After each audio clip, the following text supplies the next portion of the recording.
Comme ce matin pour l'agriculture, ce débat sur la forêt a été extrêmement riche et je pense que vous avez tous apprécié la- les interventions très complémentaires de- de- de- des intervenants. Moi, ce qui m'a frappé dans cette table ronde, euh, c'est la très grande convergence d'approche qui nous a été présentée alors que les points de vue et le regard étaient posés de façon différente. Et ça, c'est très encourageant parce que ce soit la recherche, l'Académie d'agriculture, la Fondation pour la biodiversité, les représentants des forestiers privés et leurs organisations sous forme de coopératives, on avait finalement un discours sur la question qui était posée, à savoir la forêt française face au changement climatique, dont les conclusions et les recommandations étaient véritablement convergentes.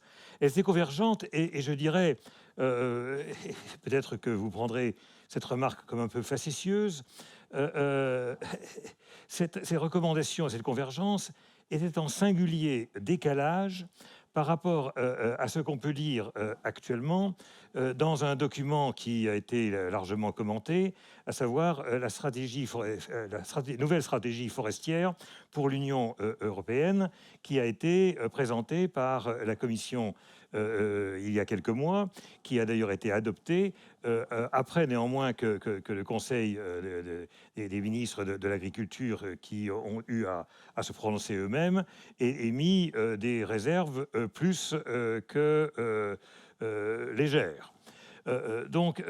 Ça veut dire que véritablement, l'orientation que l'on voit fleurir au-delà du document de la Commission qui a été réfléchi, mais qu'on voit fleurir dans les commentaires, dans les médias, etc., à savoir que pour que la forêt européenne ait une capacité de résilience face au changement climatique, il faudrait développer son évolution libre sans aucune intervention humaine. Manifestement, ce n'est pas ce que nos intervenants cet après-midi ont préconisé, c'est tout le contraire. Et là, je pense qu'il y a une contribution à la réflexion qu'il faudrait prendre en considération, parce qu'il y a là un hiatus manifeste en termes de politique globale entre ce qui a été préconisé au niveau européen par la Commission et ce que nos intervenants ont proposé. Alors ensuite, ayant dit ça, je pense qu'il faut entrer un peu plus dans le détail. Et moi, j'ai été frappé par cette idée qu'en réalité, pour faire face au changement climatique, pour que la forêt apporte une contribution décisive aux deux enjeux qu'on a discutés à la fois ce matin et cet après-midi en matière de fixation du carbone d'une part et de biodiversité d'autre part, eh bien, pour ce qui est de la forêt, la capacité et la sécurité également, avec la longévité de la fixation de carbone, étaient plutôt liées à une politique de régénération active, de renouvellement active, conduisant à prélever du bois en forêt, à l'utiliser ensuite, à l'utiliser dans des conditions favorables à la gestion de la neutralité carbone, dans la mesure où il venait systématiquement en substitution par rapport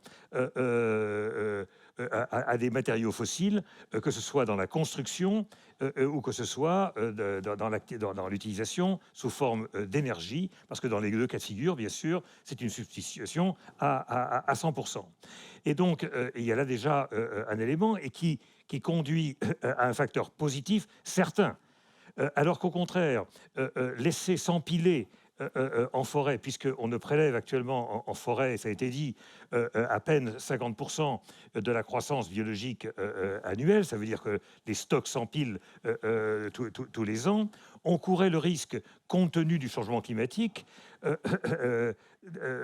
courait le risque de destruction massive à terme, c'est-à-dire sous forme dans le sud sous forme d'incendie, dans le nord sous forme de tempête, et partout sous forme d'attaques d'insectes ou de maladies, avec, c'est d'autres qui a dit ça, avec un risque considérable de relargage massif et le fait que la forêt, à ce moment-là, de captatrice de puits de carbone devienne, au moins pour un temps, une source de relargage et d'émissions de carbone, ce qui serait un comble.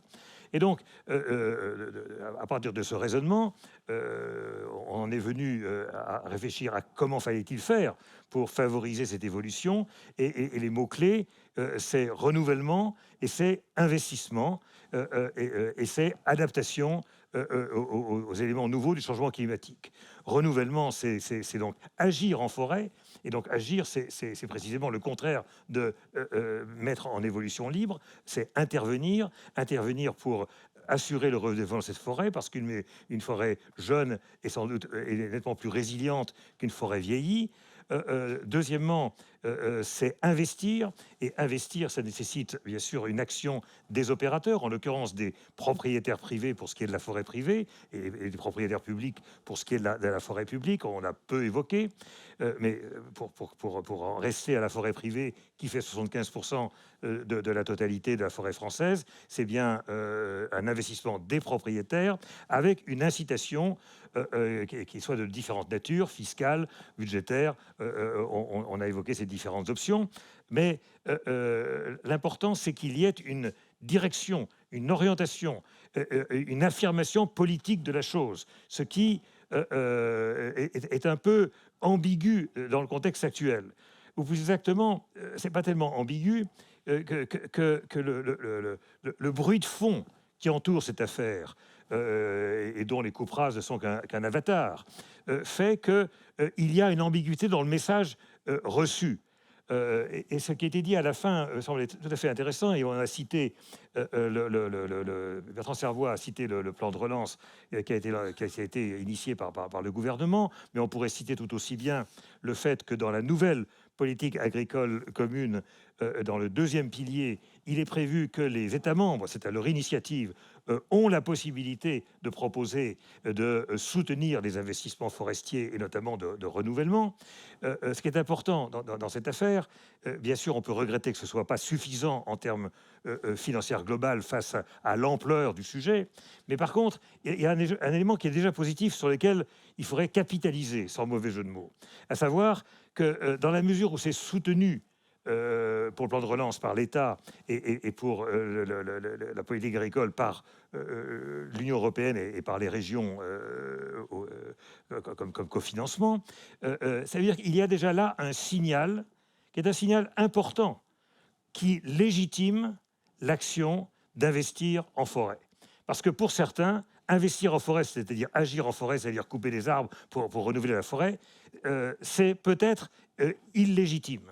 Et je vous rappelle cette phrase que l'on trouve chez un auteur du XIXe siècle, qui est Gustave Flaubert, dont on salue la mémoire en ce moment, et qui avait émis dans le dictionnaire des idées reçues, qui reprenait la sottise de la bourgeoisie montante de l'époque. Mais a-t-elle véritablement changé? Sauf que c'est peut-être plus la bourgeoisie montante de l'époque, c'est à la lettre S. À la lettre S, il y avait le mot sacrilège. Qu'est-ce qu'un sacrilège? Il est sacrilège d'abattre un arbre. Et je pense qu'en fait, on n'est pas sorti de ça, et on pourrait le mettre dans le dictionnaire des idées reçues de 2021. Donc, pour reprendre le cours de mon propos, je crois qu'il est important que tous aient souligné cette nécessité d'investissement, et sans doute faudrait-il que l'État, dont c'est le rôle de montrer la voie, soit encore plus affirmatif. Alors, affirmatif par différents moyens. C'est peut-être par des moyens financiers, mais c'est également par un discours comme quoi, oui, il est légitime d'investir et de renouveler la forêt. Alors, le dernier point qui a été évoqué, qui n'a pas été énormément commenté, mais néanmoins qui est important, c'est effectivement cette dichotomie que l'on ressent chez le citoyen consommateur. En tant que consommateur, aujourd'hui, il y a manifestement cet engouement pour le matériau bois, le produit bois, et on voit bien qu'il y a que cet engouement se traduit effectivement par des actes et par des achats et par la construction bois est véritablement en train de décoller. Elle est restée, je le disais hier dans un autre cénacle, que nous étions un pays d'influence romaine, et donc la construction c'était de la pierre, et qu'on est en train de passer insensiblement sous influence nordique avec le développement de la construction bois, et c'est un vrai développement. Et puis le bois entre... Il va falloir qu'on rende du coup à l'antenne pour la partie des gens qui sont connectés. D'accord. Je vais être bref pour la fin. Et il y a un tas d'autres usages qui sont en train de se développer. Et donc, il faut qu'on gère cette dichotomie avec cette difficulté du citoyen qui, contrairement au consommateur, même si c'est le même, a du mal à concevoir que pour avoir du bois, il faut couper du bois en forêt. Et la polémique sur les coupes rases en est un témoignage. Donc voici, il me semble, une bonne question pour le futur. Cette question sera revue dans d'autres cénacles, y compris peut-être au Forum pour le futur de l'agriculture au mois de mars prochain en plénière à Bruxelles. Je vous invite à y venir, à vous inscrire dès maintenant et à vous joindre au débat. En tout cas, merci à tous ceux qui ont assisté à ces débats à la fois ce matin et cet après-midi sur les questions forestières. Merci aux intervenants qui ont été extrêmement intéressants cet après-midi et dont des propositions, je n'en doute pas, permettront de faire avancer la réflexion sur une question encore un peu controversée, mais qui commence à converger. Je vous remercie beaucoup. Merci à vous. Pierre-Olivier Drège, merci beaucoup. C'est donc la fin de ce Forum Forac 2021. Merci beaucoup, Monsieur Drège, d'avoir conclu cette journée ensemble. Un grand merci effectivement à tous nos participants, vous qui nous avez suivis derrière votre écran depuis ce matin, vous en salle, merci beaucoup encore de votre participation active également pour vos questions. Je vous rappelle que les enregistrements de la journée complète seront disponibles la semaine prochaine. Ce sera directement sur le site web du Forum Forac. Merci à nos partenaires, merci également à nos partenaires bien sûr fondateurs stratégiques locaux. J'aimerais également adresser un merci tout particulier aux équipes techniques d'organisation de cet événement, sans lesquelles, évidemment, on peut les applaudir effectivement, sans lesquelles cet événement n'aurait pas pu avoir lieu. Et avant de vous quitter, Monsieur Drège, je vous en ai parlé à l'instant, je vous invite à noter cette date importante. La conférence principale du Forum Forac, ce sera le 15 mars 2022 à Bruxelles. À cette occasion, on vous proposera plusieurs autres événements autour de cette journée, tout au long donc du mois de mars. Affaire à suivre. Stay tuned, comme on dit. Merci beaucoup de nous avoir suivis et passez évidemment de très belles fêtes de fin d'année. À bientôt.